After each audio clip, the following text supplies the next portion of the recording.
The sterile hum of the emergency room filled the cold night air as I burst through the sliding doors at 2:43 a.m. My father, James Carter, 68, and tougher than anyone I knew, lay pale and broken on a hospital gurney. His jaw was shattered, wired shut, and his right cheek puffed with dark bruising. Subscribe to my channel for more stories. Now, let's begin this one. Mr. Carter, the nurse called, urgency cutting through the beeping monitors. He just came round and has been asking for you. I stepped closer. Boots quiet on the linoleum. Years in the military had trained me to move like a shadow. Dad's one good eye flickered open, locking onto me with a fierce resolve I'd seen 1,000 times before. Son.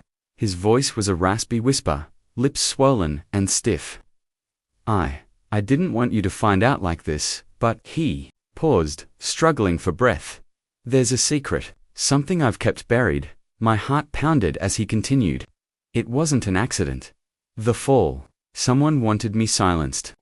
The room spun, cold dread sinking deep. I clenched my fists, fighting the rising storm inside me. Dad's gaze didn't waver. Your mother, she knew, tried to protect you. I shook my head, disbelief and fury mixing. Mum died years ago in what we thought was a tragic car crash. Now, I wasn't so sure. Look, there's a key. His voice dropped to a whisper so faint I nearly missed it. Safe deposit box, 312 at Crestview Bank. The codes, taped under my desk at home. Before I could ask more, Dr. Elaine Parker entered, clipboard in hand. Mr. Carter will need surgery immediately to reset the jaw. It's going to be at least 5 hours. Perfect. Time to act. Dad, hang tight. I'm going to get to the bottom of this. I called my old army buddy, Marcus Ghost Turner, who now ran a security firm downtown. Ghost, I need eyes and ears. Someone tried to kill my dad, and it's not random. We're going dark. Copy that. I'm sending gear and backup. Be careful, Carter. 20 minutes later, I was back at my apartment, rifling through Dad's old desk until I found the taped code. The safe deposit box yielded a small battered notebook filled with names, dates, and cryptic notes, proof of a cover-up reaching far beyond what I imagined. Suddenly, my phone buzzed, a text from an unknown number. Stop digging or you're next. The calm before the storm shattered. I set up surveillance, planting microcameras around my place while Marcus coordinated with his team. Late that night, through the night vision scope, I saw shadows moving around my building. 3 men, 2 strangers, and a figure I recognized, Tommy. My father's former business partner, the one who vanished after Mum's accident. I dialed Marcus. They're here, hold tight, extraction team, en route. But this was more than a rescue, this was war. A fight for the truth buried beneath years of lies. I whispered into the dark, you wanted silence. But I'm louder than you think. Who is this? The man you're trying to kill tonight. I'm calling to discuss terms. There are no terms. You know too much. Actually, Danny, you don't know nearly enough. For instance, did you know I spent 8 years killing people professionally? Did Tyler mention that the army gave me a medal for eliminating an entire terrorist cell in a single night? More silence. Here's what's going to happen. You're going to call off your dogs, forgive Tyler's debt, and disappear from my life forever. In exchange, I won't turn you into a war story. Danny's laugh was forced. You're bluffing. One man, against my crew. Check your lookout across the street. Through my scope, I watched as Marcus put the man to sleep with a sleeper hold. Zip-tied his hands, and dragged him into the alley. The operation took less than 30 seconds. What the hell? Danny's voice came through clearly. That was my spotter. My sniper is currently drawing a bead on your forehead through your office window. Want to test whether I'm bluffing? Okay. Okay, let's talk. What do you want? First, call your men inside my house. Tell them to abort. I can't. If they don't complete the job, Sergi will. Sergi is your problem, not mine. Make the call. A moment later, I watched through night vision as the 2 men inside my house received Danny's call and reluctantly withdrew through the back door. Good. Now, We're going to have a face-to-face conversation about respect. 10 minutes later, I entered Danny's shop through the front door, hands visible but ready. Marcus's team maintained overwatch from their positions. Danny Clave was exactly what I'd expected. A small man trying to look bigger through expensive clothes and visible weapons. 2 enforcers flanked him, both carrying pistols like they'd learned to shoot from movies. Phoenix Carter, you've got brass. I'll give you that.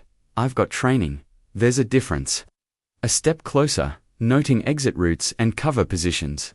Tyler owes you 60 grand. I'm prepared to settle his debt. 60. It's 80 now. Interest, fines. 80,000. But the debt transfers to me, and Tyler walks away clean. Danny's smile was predatory. See, that's where you're wrong. Tyler doesn't get to walk away. He brought me into this mess with promises of easy money from your life insurance. Now you're here instead of dead, which makes me look weak. Then what do you propose? You die tonight. Tyler dies tomorrow, and I collect from your widow anyway. Clean slate. I nodded thoughtfully. Interesting proposal. Just one problem. What's that? You're assuming you'll survive the next 5 minutes. The enforcer on my left moved first. Going for his pistol, I'd anticipated it. Close quarters combat was my specialty. A quick strike to his wrist sent the gun skittering across the floor. My elbow caught him in the temple, dropping him unconscious. The second enforcer got his weapon halfway out before I closed the distance. A knee to his solar plexus doubled him over, and a precise strike to the back of his neck put him down. Danny's gun was already in his hand, but my Glock was faster. Drop it. You're making a big mistake, Carter Sergi. Sergi is about to have bigger problems than one dead nephew. I kept my weapon trained on his center mass. Marcus's status report. Marcus's voice came through my earpiece clearly. All targets secured. Local PD is still 12 minutes out. Danny's eyes widened as he realized the scope of the operation. Here's what's going to happen, I continued. You're going to write off Tyler's death. You're going to forget my family exists, and you're going to explain to Sergi that you tried to kill a decorated veteran and failed. Let him decide if that reflects poorly on his organization. And if I refuse, then you become a cautionary tale about why civilians shouldn't threaten military operators. Danny lowered his weapon. Fine. Tyler's debt is forgiven. We're done. Not quite. I pulled out my phone and showed him the video Dad had recorded. This is going to the FBI tomorrow morning, along with all the intel my team gathered today. You've got 24 hours to liquidate your operation and leave town. If you're still here when the feds arrive, I'll make sure they know exactly where to find you. You son of a 24 hours, Danny, use them wisely. I backed toward the exit, weapons still ready. Danny's operation was finished, but the most dangerous part of my mission was just beginning. I still had to deal with my wife.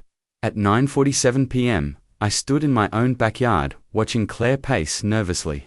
Through the kitchen window, she'd been checking her phone every 30 seconds for the past hour, waiting for confirmation that I was dead. Tyler's car was parked around the corner. He'd returned to witness my murder firsthand. Coward, couldn't even stay away from the scene. I called Claire's cell. Phoenix, where are you? I've been worried sick. Just pulled into the driveway. Something feels off though. Can you come outside for a second? What do you mean off?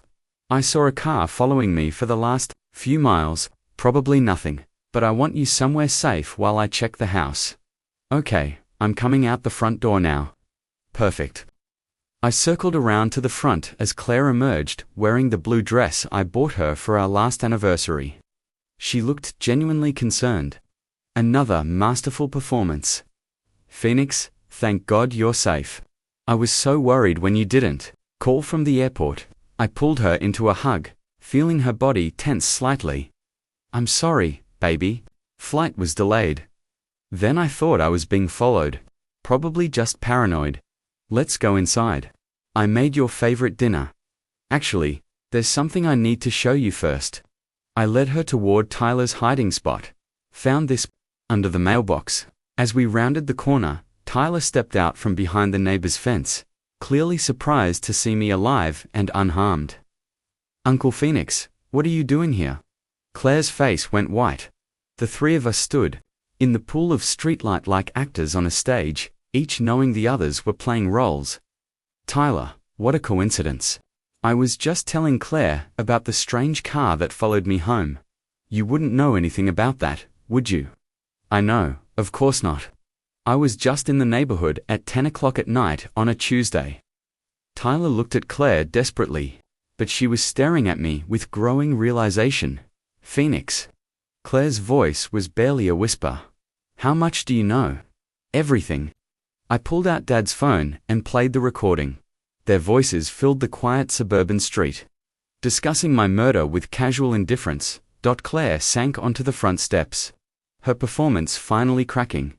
Tyler ran his hands through his hair, looking like a cornered animal. "Phoenix, please let me explain." "Explain what, Bat? You've been planning to kill me for insurance money, that you beat my father unconscious when he tried to warn me that my wife has been cheating on me for 2 years." Claire looked up sharply. "How did you, Danny?" Clove was very talkative tonight. Right before I explained to him why threatening veterans is bad for business, Tyler's face went gray. "You went after Danny. Phoenix, do you have any idea what you've done?" Sergi will what? Avenge his nephew's failed attempt to kill a decorated veteran. "I don't think so." I sat down across from them on the lawn. Weapon within easy reach, but not yet drawn. "Here's what I learned tonight. Tyler owes $80,000 to Danny's loan sharks. Claire's been having an affair with Billy Morrison from Flanagan Bar, and you both decided the easiest solution was to have me murdered." "It wasn't supposed to happen like this," Claire said, tears streaming down her face. "The affair, it just happened. And when Tyler came to me with his problem, it seemed like what? Like murdering your husband was a reasonable business decision. The insurance money would have solved everything. Tyler could pay off his debts. I could start over somewhere else. You were always gone anyway, Phoenix. Always on another job, another mission. So, you decided to make my absence permanent." Tyler finally found his voice. "I never wanted to hurt you, Uncle Phoenix, but Danny's people, they would have killed me anyway if I couldn't pay. At least this way, Claire would have been taken care of. Touching 2 birds, 1 stone." I stood up slowly. "Here's what's going to happen now. Claire, are you going to pack 1 suitcase and leave tonight? The affair photos are already in my lawyer's hands, so the divorce will be quick and final. You get nothing, Phoenix, please.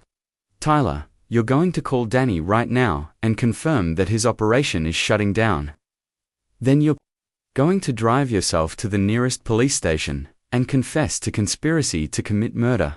I can't do that. Vale, they'll give you 15 to 20 instead of life without parole, your choice." Claire stood up, anger replacing her tears. "You can't do this to us. We're family. Family." The word came out like a curse. Family doesn't try to murder each other for money. Family doesn't cheat and lie and plan betrayals. What about forgiveness? What about second chances? I looked at my wife, ex-wife, with the same cold assessment I'd used on targets in combat. I gave Tyler second chances when I paid for his rehab. I gave him third chances when I paid for college.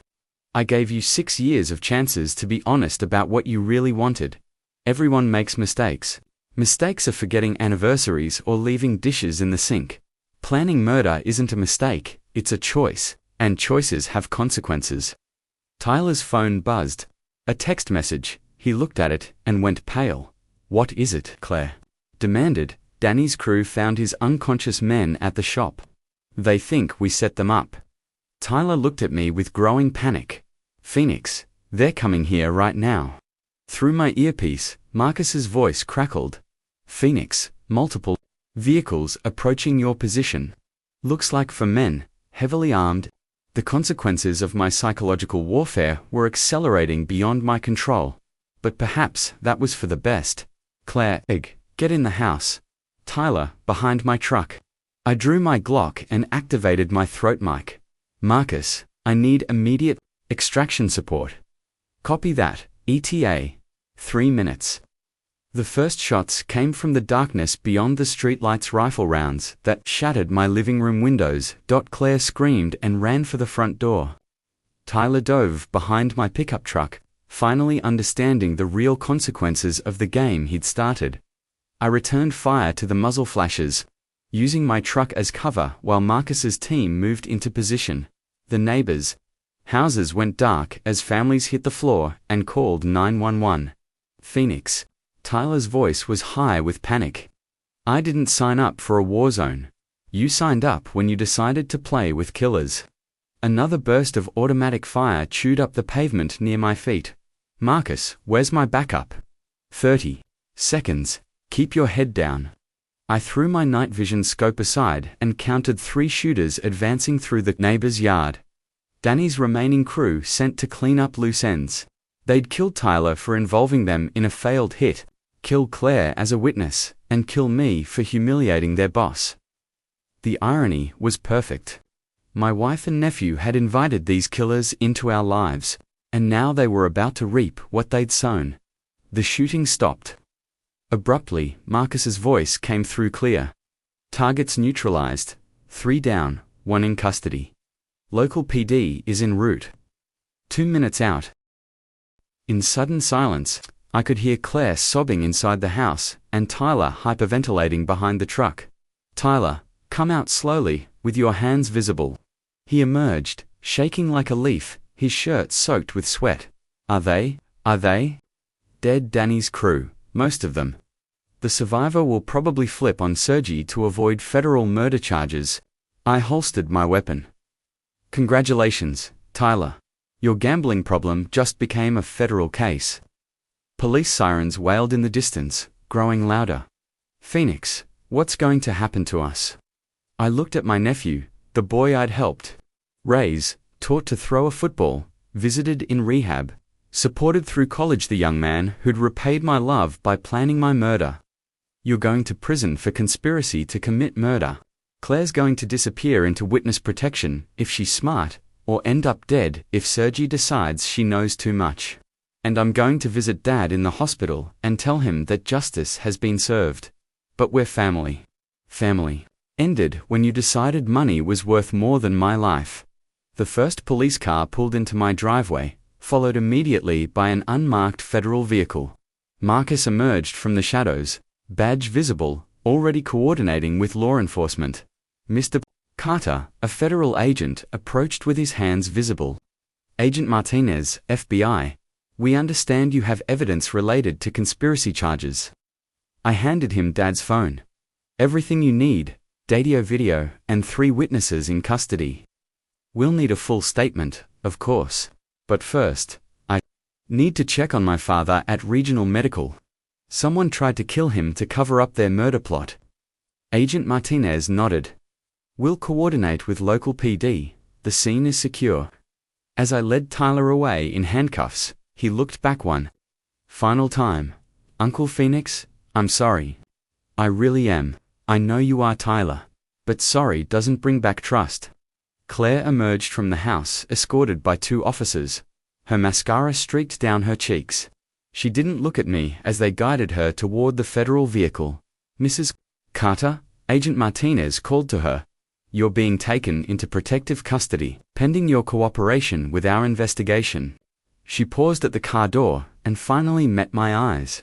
Phoenix, what we had was real, at least in the beginning. Maybe it was, but this is how it ends. The car doors closed, and I watched my wife and nephew disappear into the federal justice system. They'd survive. Tyler would serve his time. Claire would probably relocate somewhere far away with a new identity. But the family I'd built, the trust I'd invested, the love I'd given freely, all of that was gone forever. Marcus appeared on my shoulder. Phoenix, you okay? I looked around at the crime scene that had been my home. Bullet holes in the siding, shattered windows, blood on the pavement where Danny's crew had fallen. Emergency vehicles strobed red and blue light across the suburban street where I'd once felt safe. I'm alive. That's more than they planned for me. What's next? First, I check on Dad. Then, I call my lawyer and start divorce proceedings. After that, I shoulder my gear bag and walk toward Marcus's vehicle. After that, I figure out what normal life looks like when you can't trust anyone. For what it's worth, Phoenix, you did the right thing. Did I? Tyler's going to spend the next 20 years in federal prison. Claire's life is effectively over. 3 men died tonight because they got caught up in a web of lies and greed. 3 men died because they tried to kill a Navy SEAL. Tyler's going to prison because he planned to murder his uncle. Claire's life is over because she chose money over marriage. Marcus started the engine. You didn't create this situation, Phoenix. You just finished it. As we drove toward the hospital, I reflected on the night's events. The mission was complete. Threats neutralized. Justice served. Family honor restored. But victory felt hollow when the enemy had been family. Dad was awake when I entered his room, his swollen eyes focusing on me with obvious relief. Son, what happened? I heard gunshots from here. I pulled up a chair beside his bed. It's over, Dad. Tyler and Claire are in federal custody. Danny's operation is shut down. No one's going to hurt us again. He reached out with his good hand and gripped mine. And you, are you hurt? Not physically. I squeezed his fingers gently.